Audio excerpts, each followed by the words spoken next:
ज़रूरी है, 2024 में राखी जेल ज़रूर जाएगी।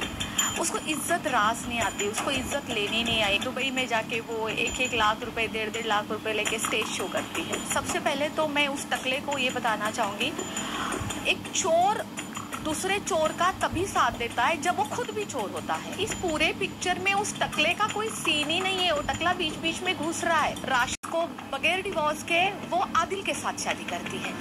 बोली पुलिस स्टेशन को ये सूचना देना चाहती हूँ कि सबसे पहले जो इंसान ये दावा कर रहा है कि राखी उसके साथ में है, उसके घर पे वो दोनों साथ में हैं, तो उसकी इंक्वायरी करें।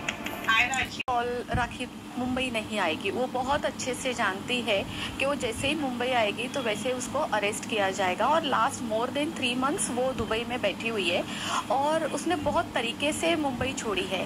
पहले उसने, जहाँ तक मेरी जानकारी है, सब कुछ मुझे याद है, पहले उसने धीरे धीरे यहाँ से अपना सामान वहाँ पे शिफ्ट किया।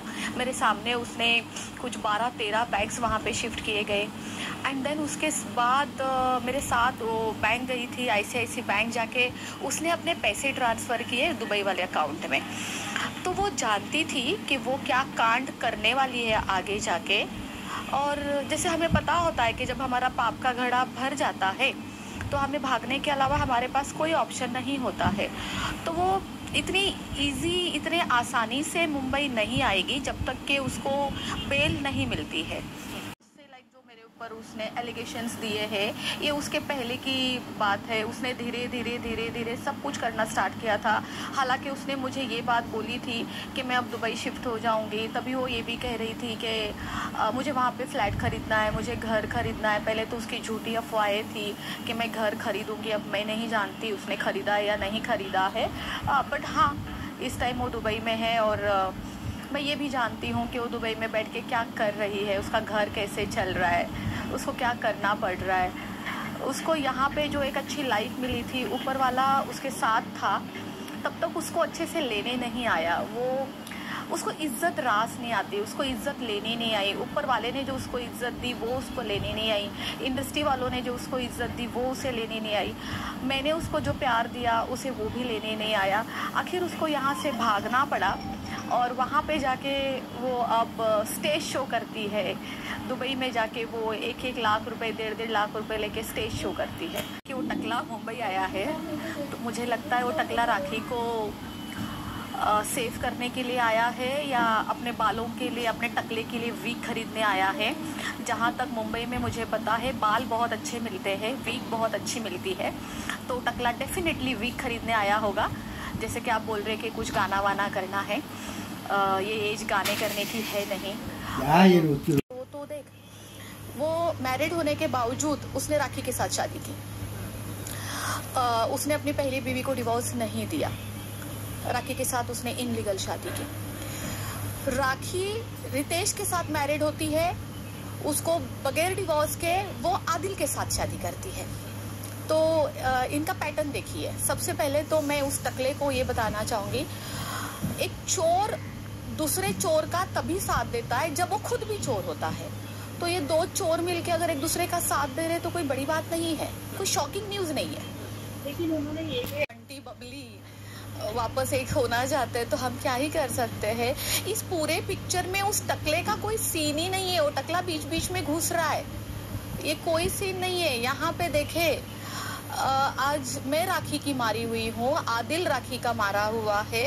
हम लोग पीड़ित लोग हैं, आदिल में हम लोग पीड़ित लोग हैं। तो हमारा और राखी के बीच में जो कुछ है हमारे और राखी के बीच में है। ये टकला है कौन? ये क्यों एडवोकेट बन के बीच बीच में आ रहा है? अच्छा, जहाँ तक मुझे पता है, मैं बार बार कहती थी कि राखी का एडवोकेट राखी को डुबाएगा। तो एडवोकेट भी भाग चुका है, राखी को डुबा चुका है। वो बेल नहीं कर पाया बल्कि उसको फंसा के भाग चुका है। तो लगता है अभी एडवोकेट बन के बाहर निकला है, ये सोच रहा है कि वो कुछ कहता भी है कि वो क्या LLB है, समथिंग LLB है, तू L है, ठीक है। टकले तेरा कोई लेना देना नहीं है, तू हमसे, हमारे केस से दूर रहे, अपना वीक पेन और निकल यहाँ से। डेफिनेटली सही बोल रहा है वो कि वो मुझे नहीं जानता, ये बात सच है, वो मुझे नहीं जानता है और वो मेरा नाम ले रहा है। वो कब मुंबई आया मुझे पता नहीं, आपसे मुझे पता चल रहा है कि वो मेरा नाम यूज़ कर रहा है। सबसे पहले तो मैं उस टकले को कहना चाहूँगी कि मेरे नाम का मत खा। तो तेरे ये हालात हो गए कि तू सब लोगों को बोलता था कि राखी का नाम यूज़ हो रहा है, राखी के नाम का खा रहे, तो मेरे नाम का मत खा। मैं बहुत एक रेपुटेड लड़की हूँ।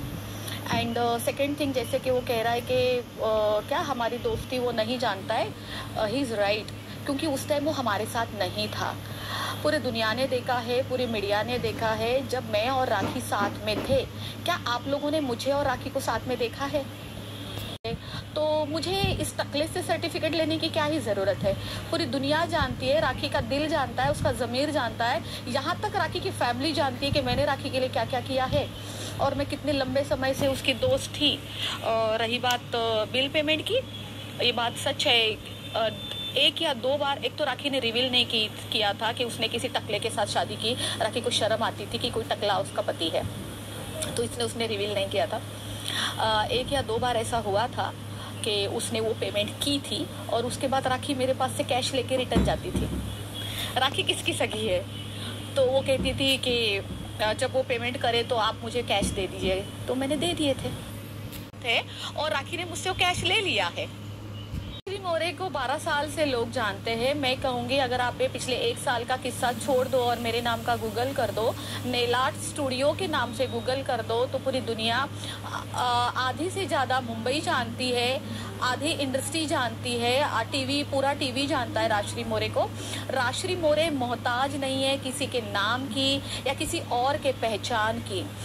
हालांकि मैं टकले को मैसेज देना चाहती हूँ आपकी तरफ से, जब तू इतना बोल ही रहा है ना कि राजश्री मोरे का कोई अस्तित्व नहीं है, राजश्री मोरे ने कुछ किया नहीं है, तो सबसे पहले भाई, जो मेरे इतना पैसा खर्च हुआ है ना राखी के चक्कर में, तो इतना बड़ा एडवोकेट, इतना बड़ा दोस्त बन के खड़ा है ना, सबसे पहले जितने लोगों को राखी ने ठगा है, सबके पैसे रिटर्न कर। उसने राखी के लिए बहुत किया, बहुत। राखी की ज़िंदगी में 2 ही लोग थे, फाल्गुनी ब्रह्मट और राजश्री मोरे। इससे ज़्यादा ईमानदार उसको कोई नहीं मिला, ना उसको ज़िंदगी में कोई मिलेगा। कभी उसने थैंक यू तक नहीं बोला है। मैं आज फाल्गुनी ब्रह्मट की तरफ से बात नहीं कर रही हूँ, मैं वो बात कर रही हूँ जो मैं जानती हूँ। एटलीस्ट इंसान को ना थैंकफुल होना चाहिए। ना उसने कभी राजश्री मोरे को थैंक यू बोला है, ना कभी उसने फाल्गुनी ब्रह्मट को थैंक यू बोला है। तो एंड जो लूटा है फ्री में, वो अलग। मुझे इतना लूटा है, फाल्गुनी ब्रह्मट को इस हद तक यूज किया है, तो सबसे पहले लोगों का पे कर, टकले, और फिर आगे बात कर। तो मैं अंबोली पुलिस स्टेशन को ये सूचना देना चाहती हूँ कि सबसे पहले जो इंसान ये दावा कर रहा है कि राखी उसके साथ में है, उसके घर पे वो दोनों साथ में हैं, तो उसकी इंक्वायरी करे। वो टकले को बुला के उसकी इंक्वायरी करे कि भाई, एक लड़की के ऊपर, एक औरत के ऊपर, एक फ्रॉड के ऊपर हमने एक अरेस्ट वारंट निकाला है, जो यहाँ से दुबई भागी हुई है, और तुम ये दावा करते हो कि वो तुम्हारे साथ तुम्हारे घर पे ओशिवरा में है। इसका मतलब आप मुंबई पुलिस को चैलेंज कर रहे हो, मुंबई पुलिस को बेवकूफ़ समझते हो। तो ओशिवरा अंबोली पुलिस स्टेशन इस बात की ज़रूर जांच करें। इंडिविजुअल चल रहा है, जैसे आदिल भी बहुत मेहनत कर रहा है, मैं बहुत कर रही हूँ। मेरा थोड़ा सा डिले इसलिए हुआ है क्योंकि मैं पिछले लंबे समय से बीमार हूँ। मैं अभी भी हूँ। वो अच्छी बात है कि मैं बीमार लगती नहीं हूँ। मैं बेड रेस्ट पे हूँ, टोटली बेड रेस्ट है मुझे 1 महीना और लगेगा रिकवर होने के लिए। उसके बाद मैं अपनी चार्जशीट दाखिल करूँगी। ये काम हालांकि पिछले महीने ही होने वाला था, लेकिन मैं 15 दिन एडमिट थी। बहुत जल्द मेरा भी चार्जशीट दाखिल हो जाएगा। मैं लीगल तरीके से बाहर आ जाऊंगी। आदिल तो आ ही चुके हैं। पाप का घड़ा जो है भर चुका है। राखी मैडम का पाप का घड़ा हमने फोड़ दिया है। अब राखी को जेल जाना बहुत ज़रूरी है। 2024 में राखी जेल ज़रूर जाएगी। अब जितना मर्जी भागे, दुबई चली जा, कनाडा चली जा, वॉटेवर तेरे को जहाँ जाना, ये मैंने पहले भी बोला था कि राखी तू यहाँ से भागेगी ज़रूर, क्योंकि तेरे पास ऑप्शन नहीं है और तूने वही किया। मैं जानती हूँ राखी क्या क्या कर सकती है। तो खैर ठीक है, आपको एक ना एक दिन तो आना ही पड़ेगा। एक ना एक दिन तो कोर्ट यहाँ से ऑर्डर देगा कि आपको आना पड़ेगा, या तो फिर देखते हैं जब तक आपकी बेल नहीं होती, 6 महीने, 1 साल, 2 साल, कितने दिन आप इस तरीके से भगोड़ी की तरह भाग के छुप सकती हो। छुप जाओ। Thank you so much guys. आप लोग ने तो राजश्री मौर्य की पूरी वीडियो सुन ली होंगी। और राजश्री मौर्य तो इतना अनाप शनाप सब रितेश के बारे में बोल रही है, लेकिन राजश्री मौर्य को बोलना नहीं चाहिए। राजश्री मौर्य का कोई फ़र्ज़ नहीं बनता है उल्टा सीधा रितेश को बोलना चाहिए। तो वीडियो अच्छी लगी तो लाइक शेयर कमेंट सब्सक्राइब करना लाजमी करिएगा।